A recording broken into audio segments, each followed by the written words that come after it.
Hi, it's Katrina! Not all heroes wear capes, but from defeating drug lords to helping the community, here are 8 real-life superheroes who took justice and humanitarianism into their own hands.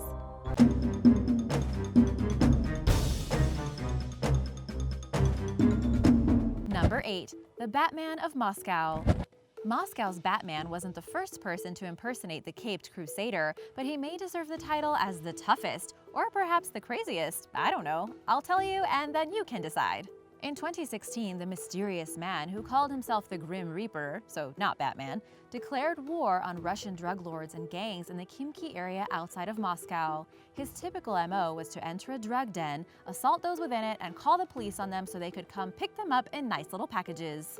The aftermath of one of these incidents was captured on camera. In the footage, the Grim Reaper can be seen emerging from a building in his Batman garb. One eyewitness, a taxi driver named Slava, heard objects being thrown and people screaming before the Reaper made his shocking exit. As a grand finale, he threw a firebomb and disappeared into the night. A few minutes after the police arrived, they left the building with 2 badly beaten individuals in handcuffs. Altogether, the Batman of Moscow claimed to have shut down several illegal drug sites and busted over 40 criminals. Very little is known about the man's identity, which of course is for the best. At one time, he invited the general public to communicate with him via Twitter, but he went quiet shortly thereafter. Number 7. The Dark Guardian.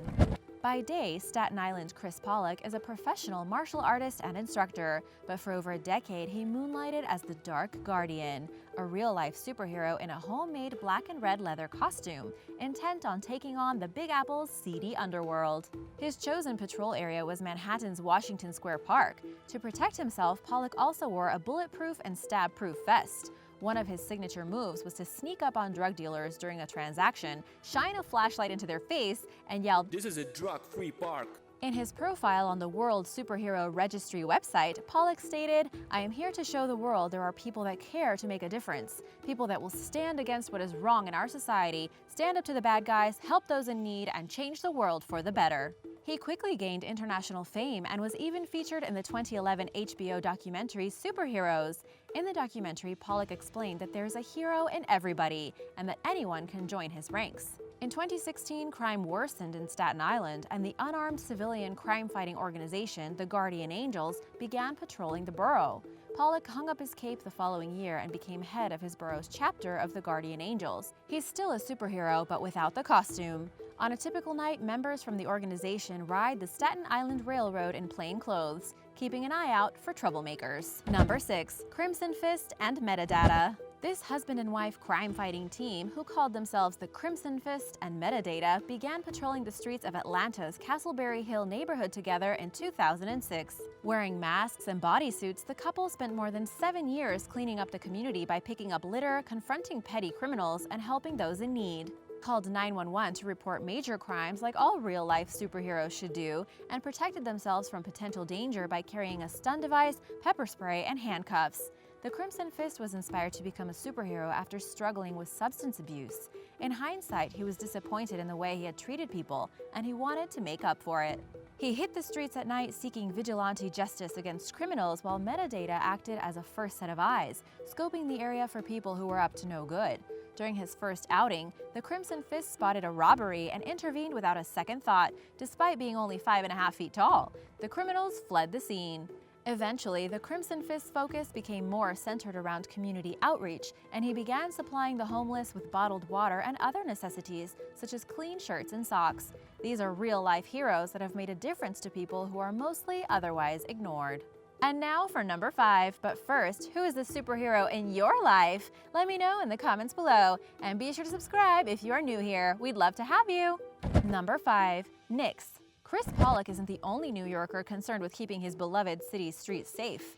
Instead of focusing on fighting crime, however, this superhero concentrated on assisting the homeless and making the community a better place in general. Nyx, whose real name is Irene Thomas, got her start as a real-life superhero in Kansas City at the age of 16. Losing her mom at 13 and being part of a bizarrely strict religious sect inspired her to help others and to do more with her own life. Thomas gained fame as Nyx in 2011 at the age of 21. She adopted her superhero name after the Greek goddess of night. At the time, Nyx lived in New Jersey and worked as an accountant at her day job. She spent her nights donning a black catsuit, driving her Honda Accord across the Lincoln Tunnel into Manhattan, and offering both material and moral support to the city's homeless population. When Nix wasn't providing the needy with clothing and food, she gave them what they probably needed most: hope in the form of kind words. Nix hopes that her good deeds motivate others to help those less fortunate. In a 2011 interview with the Real Life Superhero Project, Nix stated, "You have the power to shape your life. Your life is your own. I take that to heart, knowing that I can own my life and make it good for others as well." Number 4. The Statesman. Mild-mannered British banker Scott Cook spent 4 nights a week as the Statesman, dressed in a Union Jack shirt and a Zorro-like mask, and keeping a lookout on the streets of Birmingham, England. The Statesman kept his identity hidden for a long time, even telling his girlfriend that he was out playing poker when he was actually on patrol. Instead of carrying weapons and gadgets to stay safe, the former Territorial Army soldier relied solely on his boxing skills. He claimed to have stopped muggings and drug deals, but that he also avoided conflict whenever possible. At one point, the Statesman fell under the scrutiny of locals, who accused him of failing to stop over 99 crimes in 1 month. Can't catch a break! Even superheroes have a limit to their powers, and it never hurts to have an extra set of eyes on the street at night, so perhaps people should have cut the poor guy some slack. Not to mention, at least his heart was in the right place. In an interview with Birmingham Live, Cook described feeling disillusioned by his profession of making people richer, stating, "I like to think I make up for this by going out at night and trying to do something to help everybody." At the very least, the Statesman gets an A for effort. Number 3. Phoenix Jones. When crime appeared to be on the rise in his Seattle neighborhood, MMA fighter Ben Fodor became Phoenix Jones, a superhero who wore a bulletproof vest with stab-proof plates and carried a collection of non-lethal weapons for protection. His first outing didn't go as planned. He pursued a mugger who got away. Another time early on in his career, Jones ended up face down in 4 inches of water after misusing his net gun. Even the police laughed and took photos. That same night, Jones heard a woman screaming for help and knew it was his chance to prove himself worthy of superhero status. Despite getting stabbed in the stomach, he apprehended the mugger and tied him up with duct tape, keeping him securely in place until police arrived. The rest was history, and Jones's crime-fighting activities became a regular part of his routine for nearly a decade. Sadly, Jones announced in March of this year that he's retiring. In an interview with NW Nerd podcast, he explained that he felt he hadn't made a difference because he didn't inspire people to avoid criminal behavior and for society to collectively improve in the process.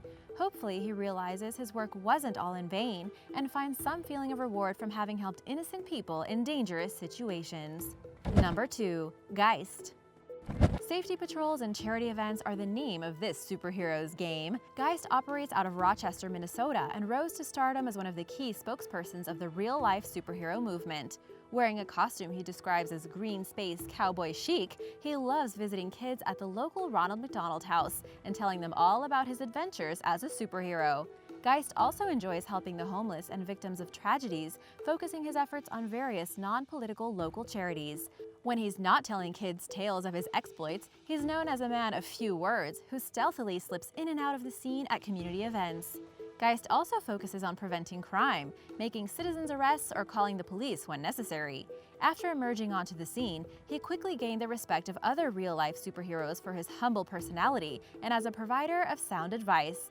Geist's down-to-earth demeanor is reflected in his real-life superhero project profile, which states, "I'm basically just a guy who tries to do some good things. I've succeeded at some, had marginal success at others, and have had my fair share of total screw-ups." Regardless of what he's done wrong in the past, Geist does a lot of things right as a real-life superhero. Number 1. Thanatos. One Vancouver, British Columbia man was inspired to become a superhero after a conversation with a police officer who said that homeless people had nothing better to look forward to than death. The man's compassion and costume were both influenced by that statement. He became Thanatos, a superhero whose main mission was to uplift the homeless while paradoxically dressed as death. Thanatos spent his nights making sure the needy were warm and fed, handing out food and care packages. In an interview with journalist Nadia Fazani, which was published in 2017, he estimated that in his city alone, he'd assisted more than 600 people, proving that one person can make a big difference in people's lives. Thanatos further explained that a lot of the homeless individuals he helped were people who had fallen through the cracks of the system. They didn't receive government aid or services from local soup kitchens, shelters, and other charities. In other words, he sought and succeeded to bring much-needed hope to Vancouver's most downtrodden citizens.